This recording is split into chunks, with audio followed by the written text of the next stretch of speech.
أعوذ بالله من الشيطان الرجيم. بسم الله الرحمن الرحيم. اللهم صل على محمد وآل محمد الطيبين الطاهرين، واللعنة الدائمة على أعدائهم أجمعين وأبد الآبدين ودهر الداهرين.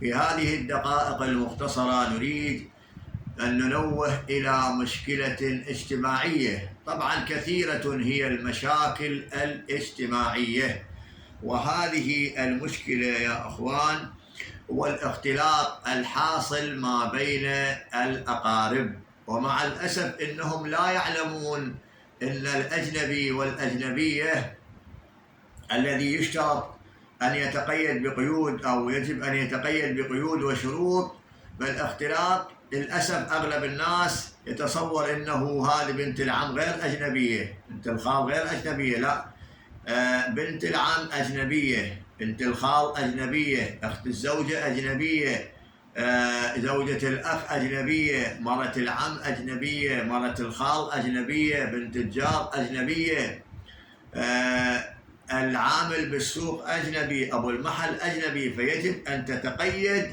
الامرأة بجميع هذه القيود عندما تختلط بهذا الإنسان الأجنبي. ولكن للأسف ترى أغلب العوائل المنتسبة لآل محمد صلوات الله وسلامه عليهم غير متقيدة. مثلا احنا جاي نشوف بالأسواق قالت امرأة محجبة مصونة، لكن شني تسولف وتضحك. هي طبعا ما تعلم، بس هي جاي تسوي حرام، تسولف وتضحك ويا من؟ وهي أبو المحل.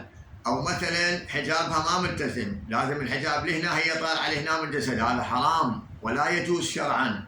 زين، نعم الكلام يبقى بضرورة. بيش الحاجة مثلا السلام عليكم، أما كل ساعة ذبت لها ضحكة ولاك سوالة نكتة وطريفة، هذا لا يجوز بين البائع وبين المشتري من صاحب المحل. وكذلك مثلا في بعض البيوت، بل في أغلب البيوت، ترى الاختلاط يؤدي بعض الأحيان إلى حرام وبعض الأحيان إلى فساد.